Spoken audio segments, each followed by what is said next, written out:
Shalom saudara, haleluya, selamat bertemu kembali dalam siri pembelajaran surat Roma. Kiranya kasih karunia dan damai sejahtera melimpahi Anda oleh pengenalan akan Allah dan akan Yesus Tuhan kita.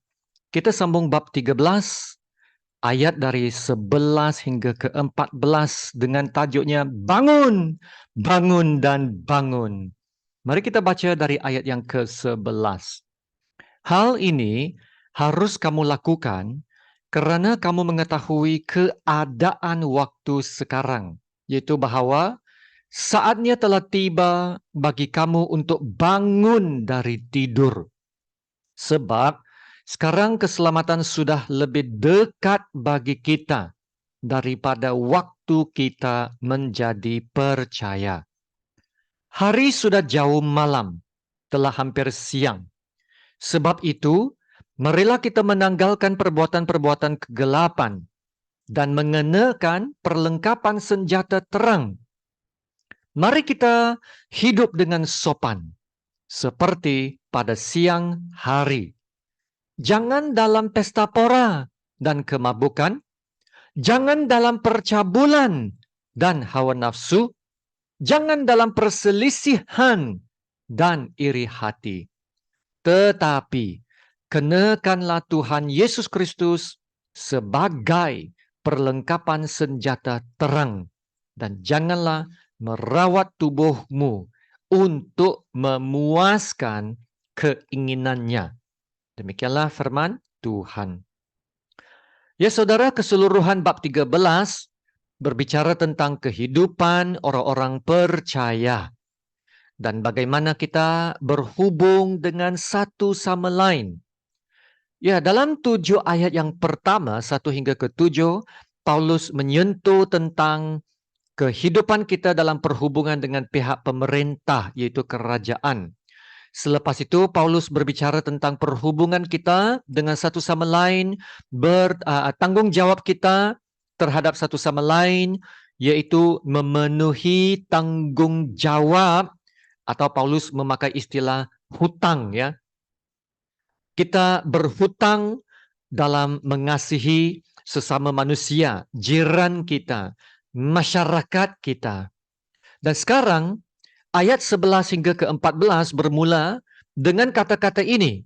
Hal ini harus kamu lakukan. Hal ini. Soalannya, hal apa? Yaitu tanggung jawab atau arahan-arahan yang Paulus telah nyatakan sebelum ini. Dan Paulus mengatakan bahwa semuanya itu harus kita lakukan. Adalah sangat penting untuk kita lakukan apa yang telah diperintahkan Tuhan. Ya, kenapa? Sebab Paulus kata dalam ayat ini, kerana kamu mengetahui keadaan waktu sekarang. Ini yang sangat penting. Ya, dan soalannya apakah waktu yang dimaksudkan Paulus, yaitu waktu sekarang itu. Saudara baca sekali lagi ayat 11 ini. Hal ini harus kamu lakukan kerana kamu mengetahui keadaan waktu sekarang. Yaitu bahwa saatnya telah tiba bagi kamu untuk bangun dari tidur. Bangun dari tidur. Sebab sekarang keselamatan sudah lebih dekat. Saudara, keselamatan yang dimaksudkan di sini adalah keselamatan dalam peringkatnya yang terakhir, yaitu permuliaan kita, glorification. Dan ia akan tiba tidak lama lagi.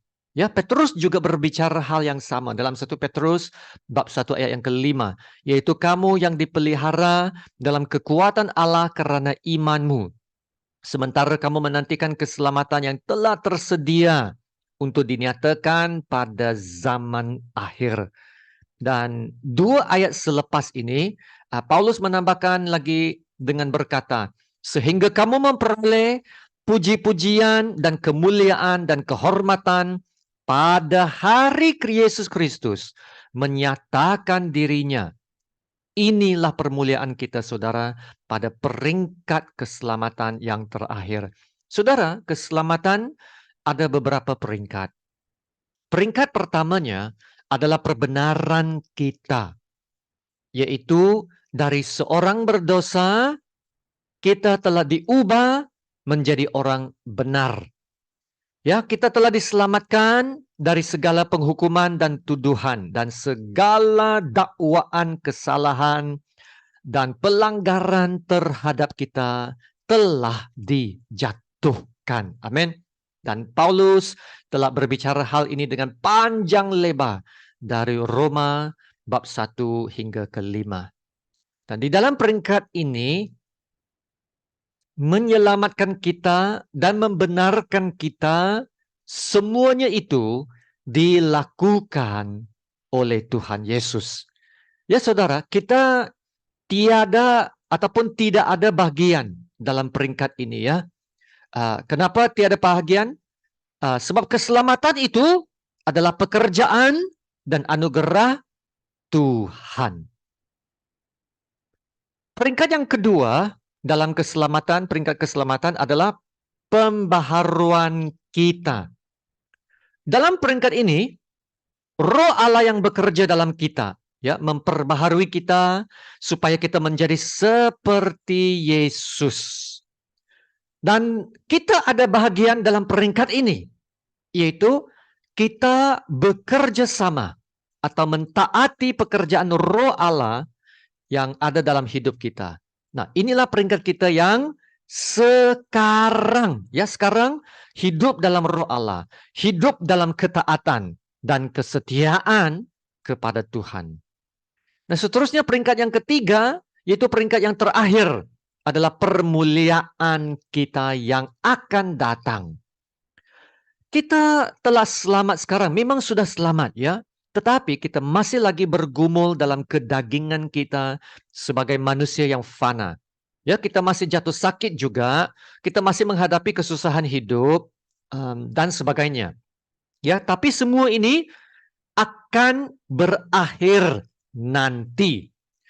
Ya, yaitu kita menantikan saatnya. Ya, apabila Yesus akan datang kembali dan kita menerima kebangkitan kita kepada tubuh yang mulia dalam kerajaan Yesus yang kekal. Amin. Ya, tiada lagi ratap tangis, tiada lagi duka cita, kesakitan, dan maut. Semuanya itu tidak ada lagi. Nah, itulah harapan kita semua. Dan saudara, inilah waktu atau saat yang Paulus maksudkan dalam ayat 11. Yaitu kedatangan Tuhan Yesus yang akan membawa kepada permuliaan kita dan kesudahan segala-galanya di bumi. Dan saat kedatangan Yesus sudah sangat dekat, malah di ambang pintu.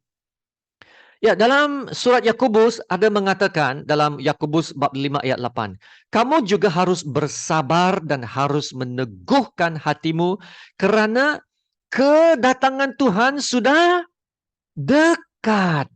Sesungguhnya hakim telah berdiri di ambang pintu. Wow. Ya saudara, saatnya telah tiba. Yaitu kedatangan Yesus sudah sangat dekat.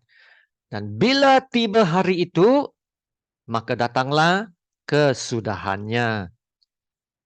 Ya, memandangkan kedatangan Tuhan sudah dekat di ambang pintu, maka Paulus menggesa orang-orang percaya supaya bangun dari tidur. Ya, bangun.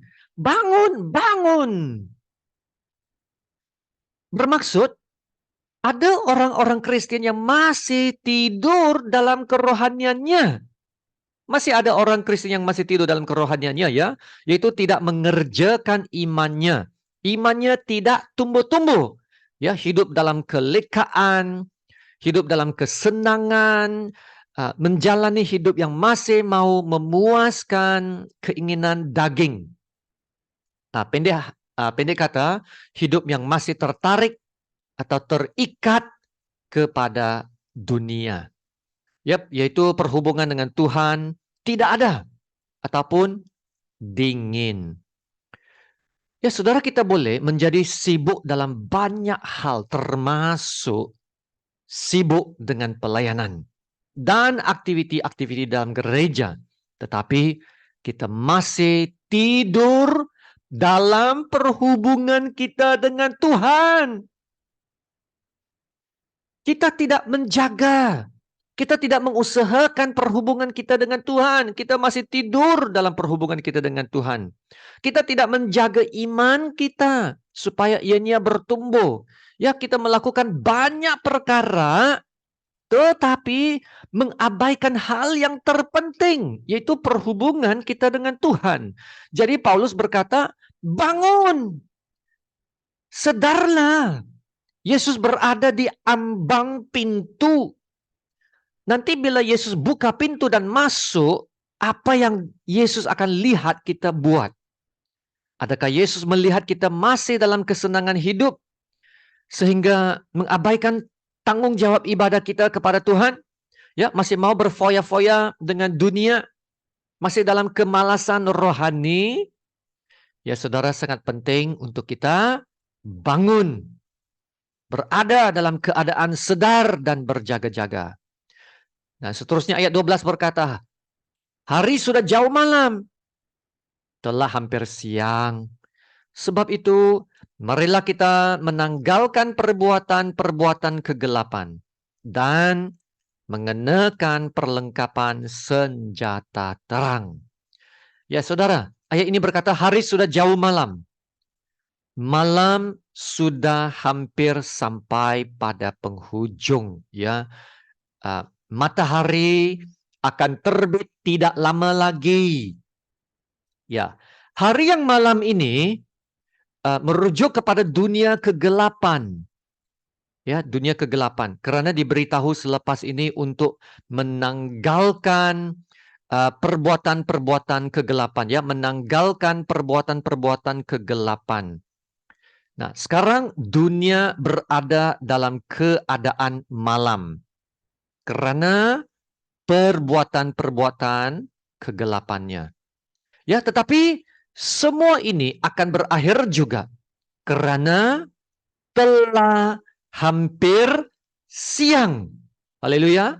Ya, telah hampir siang, yaitu keselamatan kita sudah sangat dekat. Saatnya telah tiba. Kata ayat 11 tadi, ya, saatnya telah tiba. Ya, saudara, memandangkan kedatangan Yesus sudah dekat di ambang pintu dan segala perbuatan-perbuatan kegelapan akan berakhir. Maka kita harus berhenti berbuat jahat. Berhenti berdosa. Berhenti melakukan perkara yang tidak berkenan kepada Tuhan. Sebaliknya, apa yang harus kita buat? Apa yang harus kita buat? Kita harus mengenakan perlengkapan senjata terang. Apa perlengkapan ini? Itu dalam ayat 14 ada memberitahu, kenakanlah Tuhan Yesus Kristus sebagai perlengkapan senjata terang. Amin. Haleluya. Maksudnya, hiduplah dalam terang yang menghasilkan buah kebenaran dan kebaikan. Dan kita hanya dapat menghasilkan buah kebenaran dan kebaikan apabila kita berada di dalam Yesus. Ya, di dalam Yesus kita berbuah banyak. Tapi di luar Yesus, kita tidak dapat berbuat apa-apa yang dapat memuliakan Tuhan. Ya, saudara, itulah sebabnya ayat 13 mengatakan, marilah kita hidup dengan sopan, seperti pada siang hari. Jangan dalam pesta pora dan kemabukan. Jangan dalam percabulan dan hawa nafsu. Jangan dalam perselisihan dan iri hati. Tetapi, kenakanlah Tuhan Yesus Kristus sebagai perlengkapan senjata terang. Dan janganlah merawat tubuhmu untuk memuaskan keinginannya. Ya, kita harus menjaga hidup kita bersesuaian dengan identiti kita dalam Kristus. Ya, perbuatan-perbuatan duniawi yang disenaraikan dalam ayat 13 tadi itu harus kita elak. Ya, karena semuanya itu hanya memenuhi hawa nafsu. Ya, semuanya itu apa?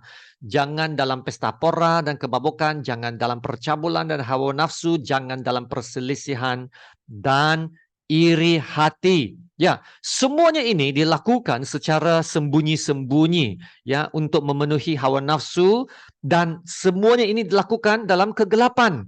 Dan semuanya ini saudara ingat tidak membangun, hanya membinasa sahaja. Dan orang yang melakukan semua itu tahu bahwa ianya tidak baik. Itulah sebabnya dikatakan dalam ayat 14, ya, janganlah merawat tubuhmu untuk memuaskan keinginannya. Janganlah ya merawat tubuhmu untuk memuaskan keinginannya. Semua aktiviti dan perbuatan itu hanya memuaskan keinginan. Saudara, hidup yang memuaskan keinginan daging memanglah menyeronokkan, ya. Tetapi keseronokan itu hanya sementara saja. Ia tidak akan dapat membuahkan apa-apa yang membangun dan membina, kecuali membawa keseronokan. Ya, seronok. Tetapi manusia tidak dapat berada dalam keseronokan untuk jangka masa yang lama. Pesta pora untuk satu malam, kemabukan untuk sementara. Tapi kita harus berdepan dengan kebenaran. Kita harus berdepan dengan realiti hidup. Dan kebenarannya yang sangat penting, saudara, ialah kita hidup dalam zaman akhir sekarang. Kedatangan Yesus sudah sangat dekat di ambang pintu. Adakah kita masih dalam keadaan tidur, tidak berjaga-jaga, masih tidak sungguh-sungguh dalam perhubungan kita dengan Tuhan? Adakah kita masih lagi sibuk dengan urusan kita, masih terikat dengan gadget kita? Adakah kita sudah bersedia bertemu Tuhan pada hari penghakiman? Saudara, soalan yang terakhir ini penting. Adakah kita sudah bersedia bertemu Tuhan pada hari penghakiman? Ya, masih ingatkah pesan Paulus dalam Roma 8? Janganlah hidup ya menurut daging yang akan membawa kepada maut, tetapi hiduplah dalam roh yang membawa kepada hidup dan damai sejahtera. Ya, janganlah hidup untuk apa yang sementara. Keseronokan adalah sementara saja. Tetapi hiduplah untuk apa yang kekal dan membangun. Ya, Paulus berkata, hiduplah seperti siang hari. Siang hari adalah masa bekerja. Ya, kerjakan apa yang baik, yang memuliakan Tuhan. Hiduplah bersama-sama dalam membangun kerajaan Allah. Dan cara melakukan ini adalah kenakanlah Tuhan Yesus sebagai perlengkapan senjata terang. Amin. Ya saudara, itulah caranya kita harus hidup sekarang. Kenakanlah Tuhan Yesus Kristus sebagai perlengkapan senjata terang. Apabila kita hidup dalam terang, ya segala kegelapan akan lenyap dan hilang. Ya, apabila kita hidup dalam terang kekudusan Allah, kita akan senang untuk menolak segala godaan-godaan kegelapan. Ya, tapi Paulus berkata, kita harus kenakanlah Tuhan Yesus Kristus dahulu. Nah, yaitu Yesus harus ada dalam kita dulu sebelum kita dapat mengenakan Tuhan Yesus. Haleluya. Ya, saudara, hidup yang mengenakan Tuhan Yesus juga bermaksud kita hidup seperti Yesus. Ya, Yesus menjadi teladan dan model hidup kita. Ya, kita sungguh-sungguh mau berubah menjadi seperti Yesus. Ya, kita dapat melakukan ini melalui Roh Allah yang diam di dalam kita dan bekerja. Roh Allah yang bekerja memperbaharui kita. Amin. Yes, yes, we can do it. Kita dapat melakukan ini hanya karena Roh Allah yang diam di dalam kita. Yes, we can do it.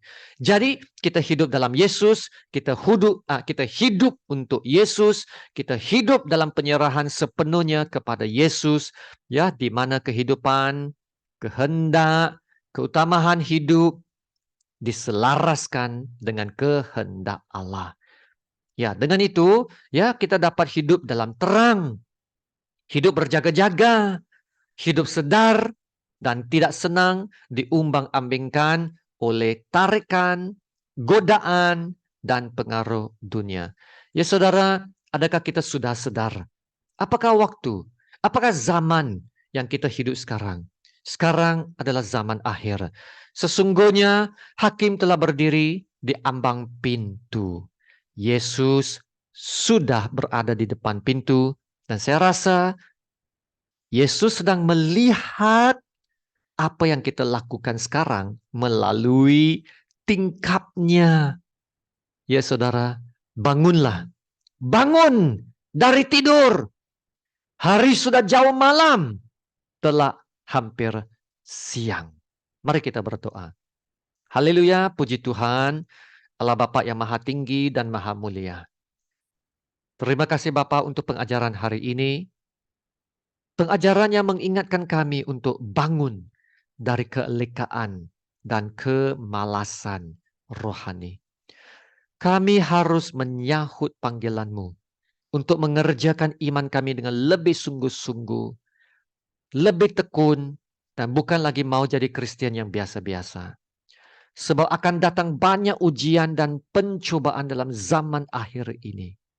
Dan sekiranya iman kami lemah, dan sekiranya iman kami tidak benar, maka kami akan senang jatuh dan dikalahkan. Ya Tuhan, kiranya pengajaran-Mu akan membangkitkan iman untuk melakukan apa yang benar dan apa yang berkenan kepadamu. Ya Tuhan, kiranya pengajaran-Mu akan terus menggerakkan kami untuk menjadi lebih sungguh-sungguh.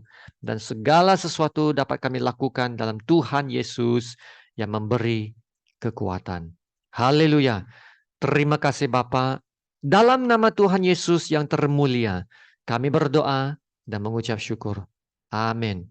Haleluya, terima kasih saudara untuk masa dan perhatian Anda. Ya, syukur kepada Tuhan untuk pengisian firman Tuhan hari ini yang kita telah dengar. Tapi janganlah pengisian itu berhenti di sini ya saudara. Tetaplah rindukan firman Tuhan. Bacalah Alkitab, harus tahu firman Tuhan. Ya, belajarlah kebenarannya supaya sentiasa ada pengisian ya yang menguatkan hati iman kita. Amin. Mari kita sama-sama menerima berkat Tuhan. Tuhan memberkati engkau dan melindungi engkau. Tuhan menyinari engkau dengan wajah-Nya dan memberi engkau kasih karunia. Dan Tuhan menghadapkan wajah-Nya kepadamu dan memberi engkau damai sejahtera. Amin.